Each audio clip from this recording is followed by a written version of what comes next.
I want to know from you, what did you want to be when you left school? Oh, that's a good question. And I can tell you that unfortunately I wasn't one of those persons who knew exactly who they wanted to be from the age of 8 or 10 or 17 when I graduated. I really had no idea. The thing that I knew I wanted to do pretty early after a 3-month trip to Europe when I was 18 was to travel and Yeah, to explore the world. So that was really my driving force through school yeah, and university. Was really traveling. I didn't have a real passion of what I wanted to do with my life, and arguably it's been a work in process. And right up to this point, I think you discover things about yourself which help yeah. you to understand who you are, what you want to be. I always, one of the things I don't like to use the word regret, but one of the things I wish I had done after leaving school and stuff was travelled, and I never really got to do it. So just give us a bit of an insight into what travelling did for you. Think back to that first time you went off travelling. What, how did that give you, what did it give you? Hmm. It was funny. I actually saw a photo of myself just before I left to Mexico, which was on Facebook recently, and that was back in 2008. So over 12 years ago after uni. I went to Mexico by myself. I bought a one-way ticket, so Wow. I did some fairly gutsy things by myself. I was confident in that Yeah, sense. And I didn't care really that, a woman in Mexico City, is that dangerous? I was quite confident in that yeah, sense. So it gave me, it increased that confidence, yeah, I would say, and it yeah, gave me a chance to learn another language, to meet new people. And again, like I said before, that was really what my passion, what I knew I wanted to do, to meet yeah. lots of people around the world and see lots of other places. And of course, learn a language and party and get to know things Well, along the it's good. way. I'm always interested, in that, and I've never actually asked this from anyone who does traveling. What do you do when you've gone somewhere to travel? So you land like in Mexico. It's not like you land there to get a job. I've got to know, what do you do? Well, I did have a combination set up. My cousin, her partner, had lived in Mexico City, so he connected me with his old housemate. So I had someone to live with. In fact, I remember arriving there, and I went up to the apartment, and it wasn't glamorous at all, Bev.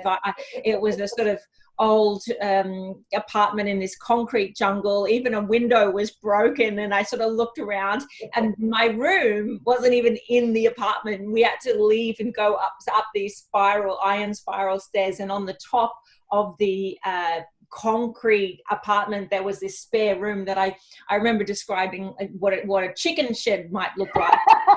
We opened the door and there was a mattress on the floor, and that was my room. That was supposed to be my room, but luckily we kind of negotiated a few things. Someone was moving out downstairs, and so I ended up getting an actual room in the house. But that's what we did. And I think much like now, I live in the Netherlands. It's, back then it was really having to create your own life there, discover yourself, Yeah, discover the language, make some friends, understand what you're going to do, during yeah. your time there, because I wasn't jumping and backpacking throughout South America or Central America. Oh, I was yeah. based in a city, and so that in itself, while it does sound amazing and wow, people were doing grad in their office all day learning, getting up the ladder, and I was living in Mexico City free. I think, on the other sense that is true, but it also created some uncertainty as well. Am I on the right track? A bit like the same feelings, I think you can have throughout your life. Am I on the right track? Am I doing the right thing here? I'm making the right decisions. But I did, and I think I did the right thing doing that, because I knew, like I said earlier, that was what I was passionate about. I didn't know what I wanted to do Yeah. professionally, but I wanted to travel and see and learn Spanish. I was passionate about Latin America. Oh, wow. And that track thing, I find that fascinating, because now I've got a vision of you track hopping, like the old American things where people jump on one train and jump on another. And that I get, because most of my life's been about, I just jump over there now and do a bit of that. So you That's must have had quite. So where did you go after Mexico? So I went to Brazil and Argentina. Wow. So I spent 6 months in those countries, 6 months in total. And again, I was exploring. I had a friend in Brazil. I worked in a hostel in Buenos Aires. So, it was such a fun time, and I'll always, remember that very fondly. And you meet some wonderful people, even though a lot of people are young. They're late teens, Yeah. early 20s, mid 20s, late 20s. But they're all here to explore. They don't really care about what they're wearing or how much money they have. They're here to meet, and you meet some really rich, not rich Oh, I know what you mean. speaking, but their character, and Yeah. I really was attracted to that. After that, though, I went and I went to Madrid, and that's because I did an internship with Austrade there that taught me a lot as well. It taught me about it was sort of the first work lesson about Yeah. what environments I suited, which isn't necessarily bureaucratic environments, but that was the link between moving from South America to Madrid. I did an internship with Austrade, which is the Australian government, just for a couple of months.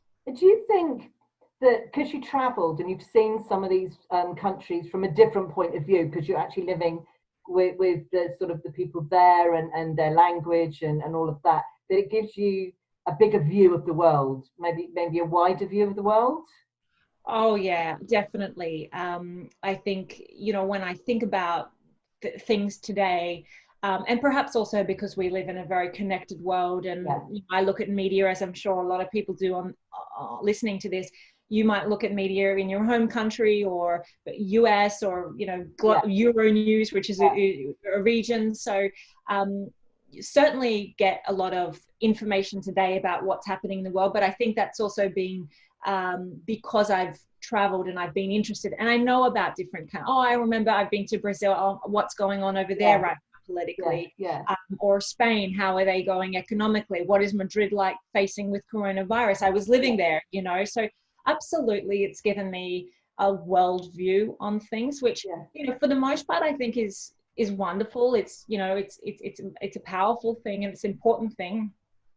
On the other hand, sometimes it's a tiring thing because I kind of envy people sometimes who just focus on their own country, their own city. I think it's like gives your mind a rest. Whereas if you think, the world, this is happening, that's happening, it can be quite exhausting. And I think sometimes I imagine it's like, so I haven't traveled a lot apart from holidays, and that is not the same thing at all. So I sit in my country, and I've worked with various communities. So I look at what's happening at the moment, and I can relate that to certain communities and understand what might be going on. And that's hard enough. But I don't have to worry, in a sense, about the rest of the world. But for you, especially sort of the whole Latin America thing, you must be looking at it with a sense of, actually, I know the reality of living with very little. So that must be, quite scary. Yeah, and that's right. But also understanding for the people going through that, and empathy for their situation there, and also gratefulness for your own situation and your own country. I mean, again, I'm now in another country, in the Netherlands, but like, compare that to what that's like in Australia or in Spain, and you can get a better view of how things are and how things can be measured, and yes, and have that gratefulness about all the things that you have, because you know how different the world is and can be. Absolutely. So what led you back to Australia? Well, it was during the GFC that I was in Spain, and I after my was the GFC? What is the GFC? The global financial crisis that happened. Okay, sorry. Acronyms.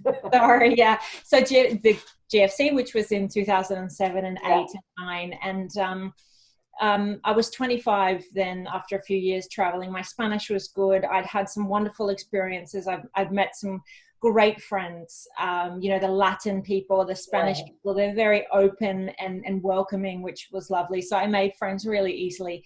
But but that's when, which I referred to earlier about that, or am I doing the right thing? All my kind of colleagues and peers and things like that are, you know, at work and, you know, climbing their way up or doing that. And I really felt that it was time to do that. And I struggled. Should I grow up question hit you? Yes, should I grow up? That's right. Although, I mean, traveling and learning a language and experiencing things will teach you a lot about so many soft skills that you need to have today. But experience is what I needed. And I was teaching Spanish. I wasn't you know, working professionally, because a teacher, which is very professional, a teacher of language, but for me it was more casual, and I was doing it because I was a native speaker, English speaker. So I decided to head back to Australia, and I moved to Sydney, and which was a different city to where I grew up, and I really started my career there. Oh, and when you say your career, what career did you finally decide you were going to do? Well, it's a work in progress, Bev. I haven't sort of specialized in one thing and really built up experience in that industry, but I would describe my expertise broadly in communication. And communication can encompass written communication, verbal communication, even an element of sales and business development, and events. And so I started off in an events company. I moved into investor relations and public relations, and I really carried on my career there. So I worked with different companies, and actually, can we ask this question again? Because I know we're recording. I feel like I was kind of mumbling a bit. What do you think, Bev? We could re-record that. No, just that. I think I'm going to leave it in. Okay. Edit what you want, but I just maybe you could just stop at the PR. About what your career actually turns out to be. No, I love this. I like it when it goes wrong because, hey, we are all human. Yeah, that's right. I do this sometimes and I burble over questions till I get there. So no, go back to, what were you trying to tell us about your career, Annabell? Yeah. Okay. Oh God! Many tracks. Sorry, what? This career has very many tracks. Yeah. I have. Yes. But, yeah. Well, so I arrived back in Australia, and I started off in events, and then I moved into public relations and investor relations, and continued my career there. Wow, that's investor and stuff like that is working probably with some quite high-end companies. Well, actually, no, because not high-end, but small sort of companies that were outsourcing their investor and public relations needs, and that's why I sort of started to feel that I really liked small companies or startup companies. That they were agile, they were innovative, they were doing things differently, and I realized that suited my personality as well. And one of the things I wanted to sort of say, particularly to people who are finishing school or trying to find out what they should do because there's not something specific that they're really passionate about, is one way is to experiment and to try different things, to try different environments, to work with different people, because it's through that experimentation that you can really see what you do well in and what you like. And I believe that's really important in life, because if you want to be very good at something, you want to like it, and that's when it will really shine. So I have worked with those small companies and those startup companies in the investor and public relations capacity, and that's what I realized that I really liked doing. And did you do a lot of experimenting with how you were going to work going forward?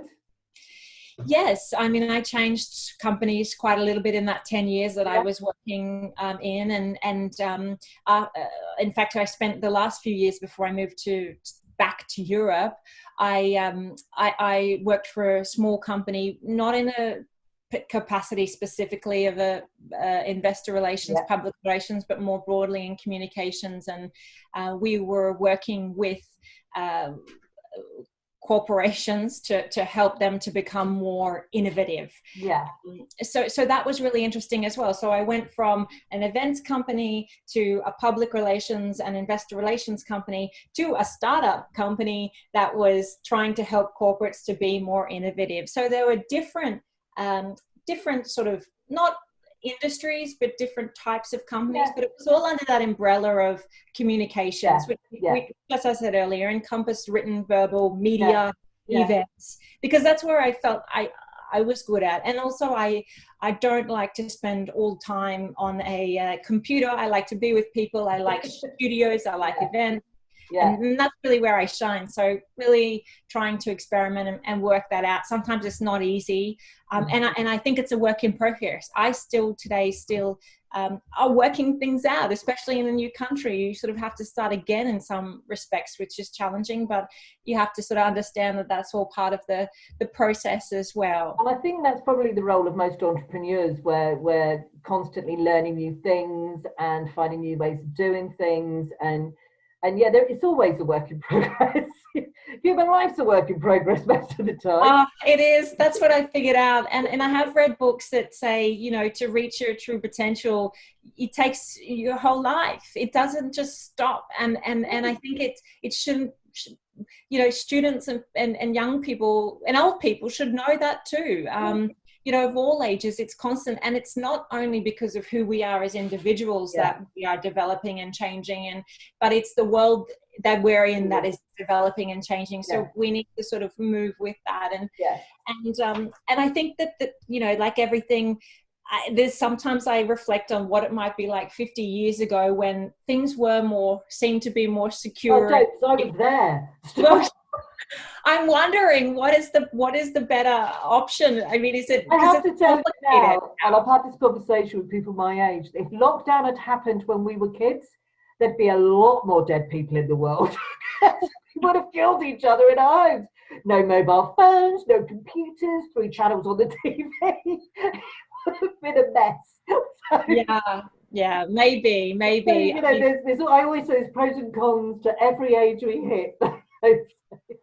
That's right.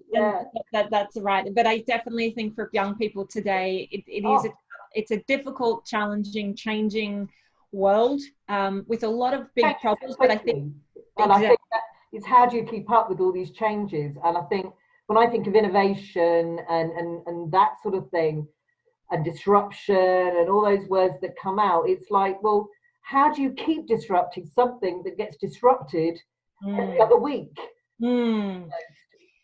It's a very good question, and I think it's just having a growth mindset is really important, and it's knowing that yes, you might do your university degree, maybe you might just start working, or you might do a sort of an online degree, and that's great.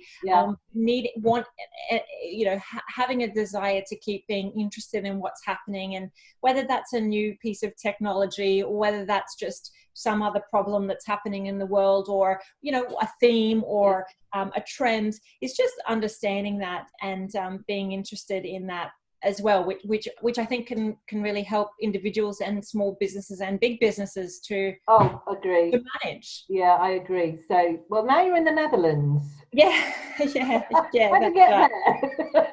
Yeah, exactly. I went by plane. Yeah, it's good. So look, I mean, I spent 10 years in Sydney and working, and you know, I was working for this startup company, Fusion Labs, in a communications capacity. I was working with a television show as well, hosting a program on innovation. So, you know, things were really coming together. I was you know, doing well, but in maybe typical Annabell style, I sort of started to get itchy feet again, and I had that, not a travel bug, but I had that, like, what's going on out there in Europe again, and I was looking at itchy feet. Look at me. Maybe, and so and then coincidentally I met a Dutchman, and he was living in Sydney, and we decided, well, why don't we go to Europe and try and start something and experiment and see take another turn in life. So we quit our jobs, and we moved over to the Netherlands about a year and a half ago. So we've been here since. Yeah. And I'm fascinated because it takes a lot of courage, I think, to do that. And when I talk to people who go, yeah, we just chucked in our jobs and we did this and we went off to do something else, it's like that takes a certain type of person and a courage to do that. Do you think this is just part of your makeup, that you're actually able to go, yeah, I can go and do that? Yeah, I think it's a good question, and I think I've learned about myself this trip. Number one, because I feel it's been harder than my Mexican trip or the Spanish trip in a way. Perhaps there's more expectation on myself because I'm older now and I should be doing things and want to be doing things, and so there's more expectation there. People have said, it's very courageous to go overseas like this and throw in the towel when you are moving into a blank slate. It's not like I had a job lined up here. It is another country with a different language. And I think that I didn't really consider all of those things deeply before I made the decision. I made the decision based on, a gut feel, an adventure, an excitement, and wanting to do something new, not wanting to turn 40 in 6 years' time and go, wonderful. I'm still in Sydney, or I wanted to have another adventure. And the fact that I met a Dutchman and he was keen, and I thought, well, let's try it. Let's roll the dice. I think in hindsight, not in hindsight, like I've made the wrong decision, but, if I was to move to another country again, I would be thinking, why? What are we going to, I would try to, as much as you can, because you can't, and I've learned that, and I think the world has learned that, you just cannot predict what's going to happen, and accepting that's probably a pretty good way to take some anxiety off. But I would really try and think through, why am I going there? Because it isn't easy, and it's almost like starting a startup, especially if you are doing something entrepreneurial, or you're freelancing, you're working for yourself, or you're trialing things out. You're doing that in a different context, in a different culture, in a different language. It's almost like starting a little business. I was going to say, it is, isn't it? It is like a new startup, because you have to take on all those sort of characteristics of a new business in terms of experimenting and trying new things and all that funding. In the rejection, friends, rejection, not understanding the environment well. So you should be an ace at this because you've worked with startups. Yeah, I guess so. I guess so. I think, everything like this builds up your character, and you get stronger, and most days I feel like I made the right decision coming here, even though my life was easier in Sydney, where I had my network and contacts, and and I had a sort of, the language I was an Australian, right? And here I'm not, and so I think that it's been the good step, but it isn't necessarily the easiest step, and that's something else as well for listeners. It's if you want to start a startup or move country or something, it's not going to be the easier, but doesn't mean it's the wrong thing. It could be as rewarding. But it's also important to just try and enjoy the journey as well, and get a lot out of it, because at the end of your life, would you be glad that you did that, even if it was harder? Probably. And I think that's important to know what's important to you and what you value and who you are, and live a life true to that as well. And from a personal point of view, I often think that the hardest roads, if you can tread through those hard roads, the rewards, both from a personal point of view in terms of having done it, and the confidence you have in yourself, and the stuff you learn on the way, sometimes is greater than if you constantly stick with that safe track. If you just do one track and stay there. So, getting on and off the track, I like that idea. This is a whole new philosophy in life from Annabell. What track are you on? Exactly, getting off and on the track. And the thing is, there's probably a lot of people going, which track do I take? And there's a lot of pressure. There's a lot of pressure to go. Everyone's doing different things. You're going to have a colleague, you're going to have a peer that's going to get, you know, again, I use a reference from university grads or school grads, is like, you're going to have someone who's just going to go into a job and they're just going to do it. Then you're going to have someone who's going to go overseas, and you're going to have someone who's going to study there. And then you've got the internet, which is telling you to do everything. And if you want to be a tech star, you want to be this, you got to be that. And then you're trying to listen to your own intuition and your own gut instinct. You know, it is super hard. And you know, I think, but isn't there something about, and again, it's about listening to yourself first, because it is okay to just want to be on that one track. It's okay if that's what you want, rather being pressured into, and it is okay to throw everything up and go, I'm going to travel.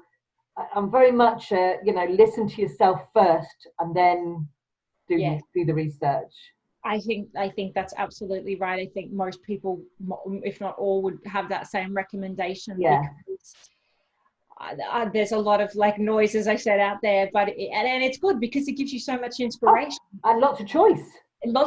But getting, and it's hard getting, and I know that's why a lot of people recommend meditation, which is something I try and do, or, you know, times where they turn off, you know, the laptop or whatever, or journaling, which I also think is really good, or but doing something that's true to you is, I think, is the ultimate definition of success. And also that will help you to live your best life and reach your potential, because that's what's right for you, and we're all different. And I think if the world could do that, if everybody could do that in the world, we'd have this amazingly diverse universe with everyone. Maybe I'm too dreamy. No, because that actually leads into the last thing I wanted to chat to you about, because I'm quite a spiritual university, and my hope is that actually maybe we'll move towards a more caring. So still business is business, and we still have to do.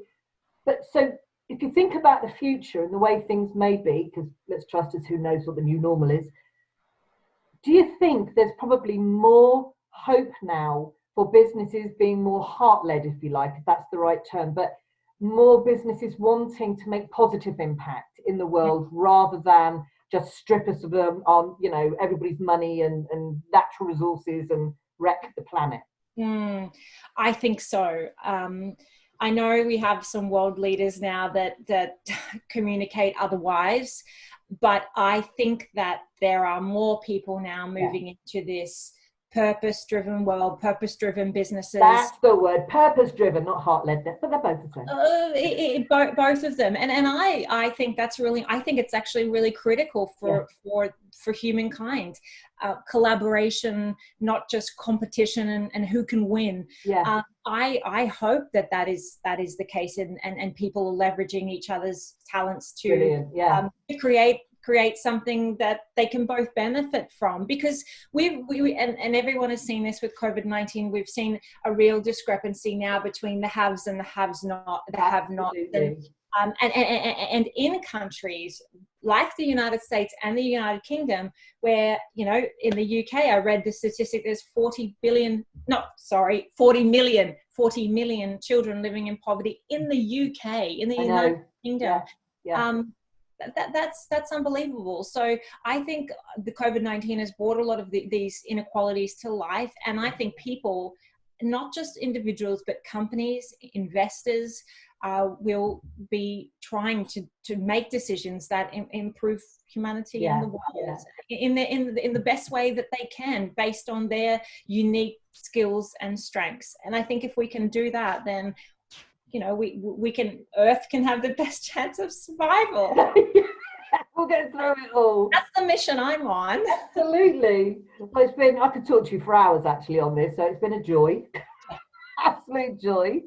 And I'll edit it, and you'll have your own page, so I'll be coming back to go, what do you want me to put on the page and stuff like that. Okay. So even after this event, Annabelle, we need to stay in touch. Definitely. Was this helpful? Do you think this was helpful for your audience, or was I too? Yeah.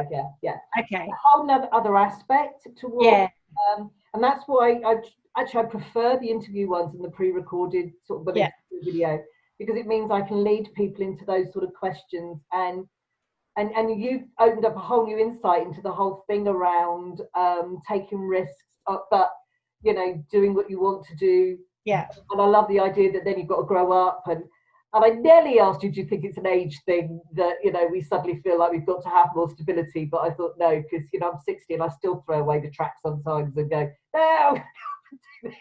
Yeah, and no, that's important as well. I mean, Arian's 53 and he's starting his own company here for the first time at 50, you know. So I mean, I'm a sucker for that. Sometimes I do go, oh my God, but that tech billionaire's made it all by the time he's 30. Look at me, I'm 34, I'm a failure. I'm, you know, like I unfortunately do get into those thought processes sometimes, which is really negative. And it's why I think you need to find peers that are that are accessible, that aren't just in the media, that aren't just in the extraordinary rich lives. You're finding peers and mentors and people to look up to that are accessible. That circle you have around you, it needs to be positive, and you need to name your mind monkey. It's far easier to swear at them and knock them off the shoulder if they've got a name. Yes, that's right. I named mine. What's yours? Oh, Thomas, I think mine's called. I was thinking of Doubting Thomas when I thought about it. Oh, right, it's got a name. I can just knock it off and go, shut up, I'm not listening. Yeah, that's good. No, I've heard that's a good tactic. I've heard that's a good one. So those sorts of things, I think, that I think are important, and also not getting bogged down by age and just, you know, you look at the US key people in US politics. Trump's 74, Biden 78, Nancy Pelosi. Let's not consider ourselves with Trump.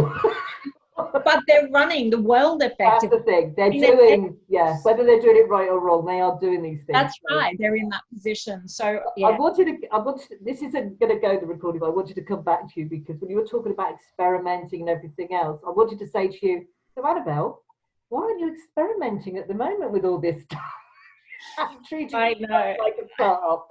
Why aren't you following your own advice? No, I know it's easier said than done, right? But I love it. So now you don't do that. You do know that. I'll be keeping an eye on you now. Going, is she experimenting enough now? Yeah, no, exactly. And it's really been nice to have this because it's what I miss. You know, I miss this. I miss having these moments, and that's why I want to kind of get something fixed so I can be putting this energy into something, you know. So it was really nice. It certainly lifted my mood, Bed. So thank you very much. Good. We'll make sure that people know about the different on your page, the different things you can help people with. So let's get you some income coming in, because that. Do you know what? I don't do what I do for the money, thank God, because I don't make enough out of it. But we all still have to live, and we still want to. And there is a sense of, well, if people are paying you, then you know there is a sense of success in there. Yeah.